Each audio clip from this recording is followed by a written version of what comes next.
Atenção! Vai começar agora uma teleaula de automação do curso profissionalizante. Este módulo tem um total de 20 aulas. Hoje, você vai assistir a teleaula número 17. Bons estudos!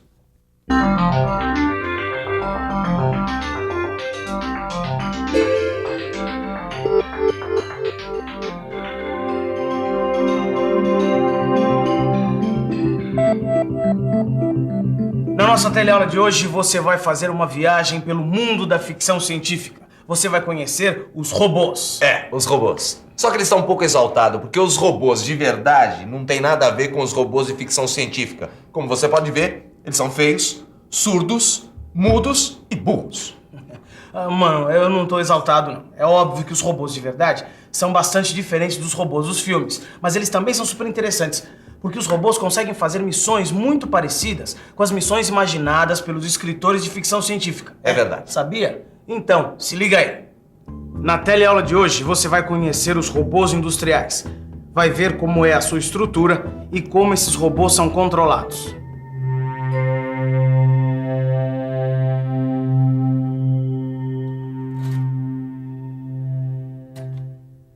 Sempre que a gente imagina um robô, logo pensa nos robôs dos filmes. Máquinas parecidas com os homens, com uma inteligência excepcional. Mas apesar da tecnologia ainda não ser capaz de fazer robôs como os dos filmes, os robôs de verdade são máquinas bastante úteis e versáteis. Dá até pra dizer que são máquinas com 1001 utilidades. Afinal, hoje em dia, os robôs são usados para realizar desde atividades perigosas até missões em lugares totalmente inacessíveis às pessoas. Dá só uma olhadinha no nosso arquivo. Até um tempo atrás, muitos tesouros de navios estavam perdidos no tempo e no espaço, já que muitas vezes eles estavam em áreas perigosas e muito profundas, inatingíveis aos mergulhadores.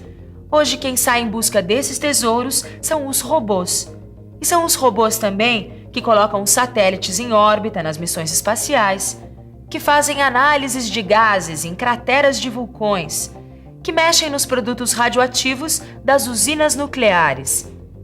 E claro, os robôs também estão nas atividades industriais, que são os robôs que você vai conhecer na nossa teleaula de hoje. Observando essas imagens, a gente pode perceber que existem diferentes tipos de robôs com diferentes estruturas e ainda diferentes aplicações.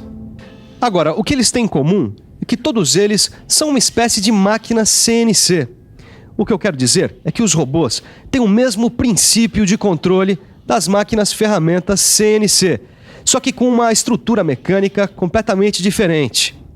Bom, tem gente que define o robô como sendo um manipulador mecânico reprogramável. Por outro lado, tem outras pessoas que dizem que o robô é um mecanismo automático universal. Bom, o que todo mundo concorda é que os robôs são máquinas controladas numericamente, feitas para executar uma grande variedade de operações. Eles são usados para pintar, soldar, na montagem de produtos, mas como você pode ver também, a maioria dos robôs são usados na montagem, na manipulação de peças e na pintura. E isso não é de hoje. Faz muito tempo que os robôs estão invadindo a indústria. Olha, mano, aqui diz que os robôs começaram a ser usados nas indústrias em 1961. Eu tô vendo. E também, olha, o primeiro robô utilizado foi na indústria automobilística. E diz que os robôs enxergam. Isso prova que você estava totalmente errado quando você disse que os robôs eram feios, surdos, mudos, burros e cegos. Eu disse que eles eram cegos? Eu não lembro, mas... Eu não disse isso. Mas também os poucos robôs que têm visão artificial, eles só conseguem distinguir contrastes, certo? Olha lá. Eles só conseguem observar as diferenças entre objetos claros e escuros. Bom, isso por pouco tempo. Tenho certeza, porque com a velocidade que as pesquisas andam, logo os robôs vão estar vendo, ouvindo, falando. Enquanto logo não chega, vamos conhecer os robôs que estão aqui na atualidade, começando por suas principais características.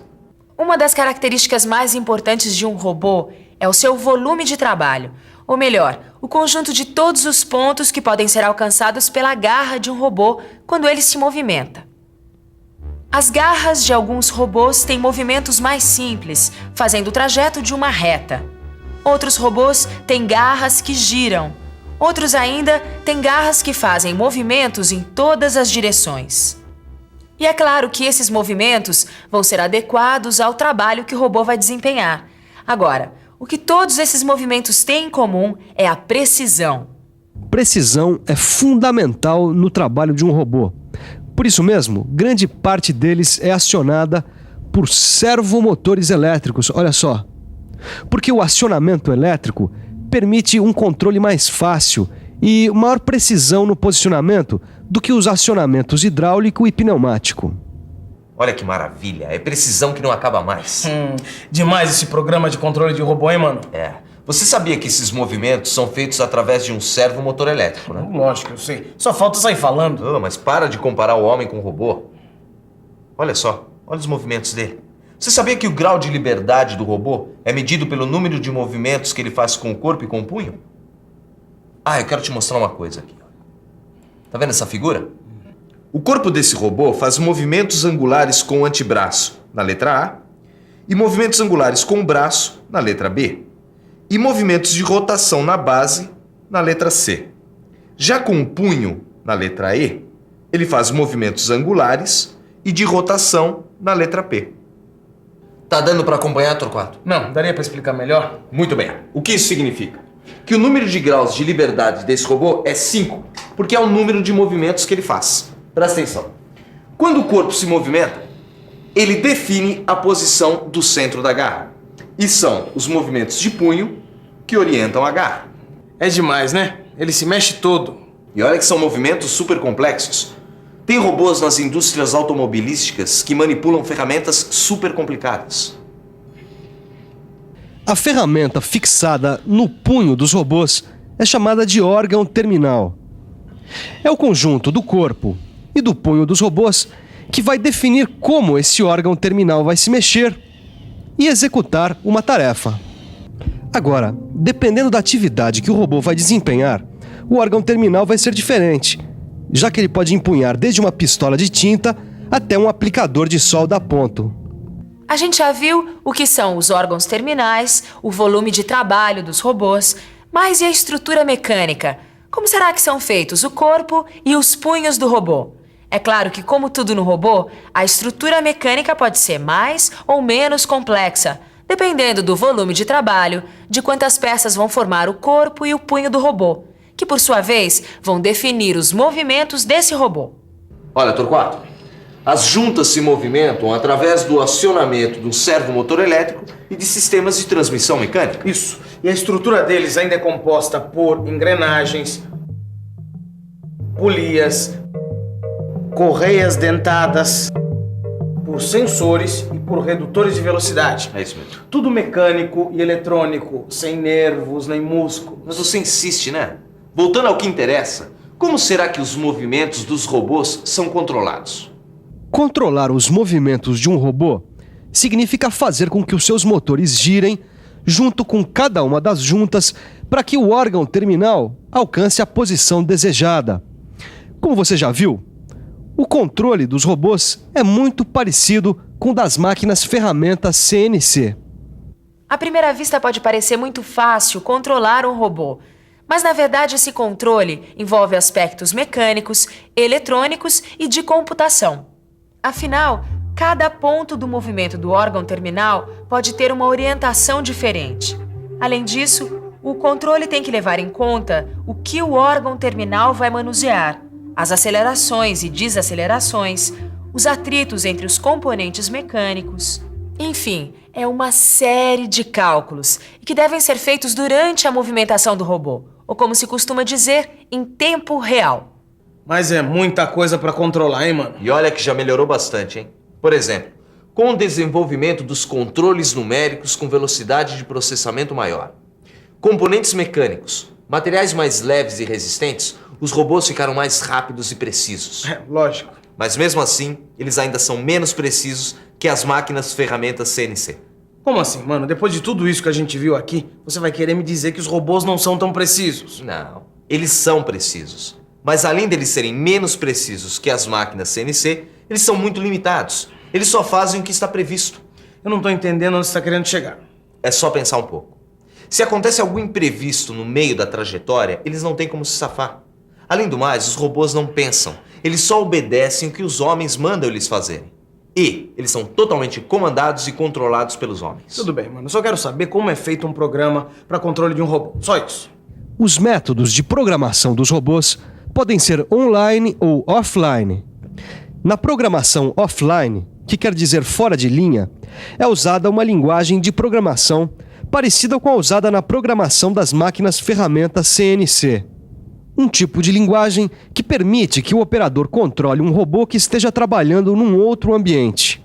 Na indústria automobilística, por exemplo, esse tipo de programação é usado para controlar os robôs que executam a solda de ponto nas carrocerias dos carros, uma vez que alguns pontos de solda estão localizados em regiões de difícil acesso. Só que esse tipo de programação ainda tem muitas limitações. Por isso, a mais usada ainda é a programação online, que é feita no mesmo ambiente onde está o computador, através de um painel de controle como esse aqui, chamado Teaching Box, que pode ser traduzido como caixa de ensinamento, ou ainda painel de controle manual. Vamos dar uma olhada nele mais de perto. Através desse painel, a gente movimenta os eixos do robô até o primeiro ponto da trajetória desejada. E essa posição é armazenada na memória do comando numérico. A seguir, a gente desloca o órgão terminal para o próximo ponto. E esse novo ponto é armazenado, e assim por diante. Enfim, armazenando cada ponto da trajetória e do movimento do órgão terminal, a gente ensina o robô o que ele deve fazer. Nesse tipo de programação automática, o trabalho do usuário, como você viu, é programar o robô para que ele repita exatamente o que foi ensinado a ele. E essa é justamente a desvantagem desse método de programação. Afinal, a cada nova tarefa é necessário interromper a produção para ensinar ao robô essa nova tarefa. Tarefa. Mano, dá pra você falar qual é a função do robô nas indústrias? Torquato, a função é carregar materiais. Eles carregam e descarregam máquinas e distribuem materiais nas bandejas ou estrados. Tem robôs sendo utilizados nas montagens de produtos. Aliás, tem robôs sendo utilizados em muitas coisas. Porque como o robô é uma máquina universal, as pessoas sempre encontram novas aplicações para eles. Tudo bem, mano. Já que você insiste, o robô não é uma réplica do homem como nos filmes. Mas por tudo que a gente viu aqui, dá pra perceber que o robô substitui o homem como uma máquina-ferramenta. É isso? É isso mesmo, e isso em grande escala. Tem algumas indústrias automobilísticas com estações de soldagem totalmente automatizadas, com robôs que trabalham ao mesmo tempo com vários modelos de carros diferentes. A indústria automobilística é uma das principais usuárias de robôs. Nas estações de soldagem de carrocerias de algumas dessas fábricas, praticamente todo o processo é feito por robôs. Através de um sistema de identificação, a carroceria, ao passar pela estação, é identificada. E a partir dessa informação, é acionado o programa específico para o modelo que foi identificado, o que permite que uma mesma linha trabalhe com diferentes modelos de automóveis de um modo flexível. Flexível. Já ouvi essa palavra mais de 1000 vezes nesse telecurso de automação. É claro, e se não fosse essa tal de flexibilidade, certamente você não poderia estar fazendo essa pesquisa de robôs no seu computador. Tá bom, mano, tá bom. E você, para aprender direitinho, é bom fazer uma revisão sobre a flexibilidade dos robôs. E atenção, se liga aí que é hora da revisão. Na teleaula de hoje, você viu que os robôs são máquinas CNC. Viu que os robôs desenvolvem, principalmente, atividades de soldagem, manipulação de peças e pintura. E viu que o número de graus de liberdade de um robô corresponde à sua capacidade de movimento. Viu só como os robôs são super interessantes? Para você saber mais sobre eles, é só consultar no seu livro. É isso aí. Tchau, até a próxima.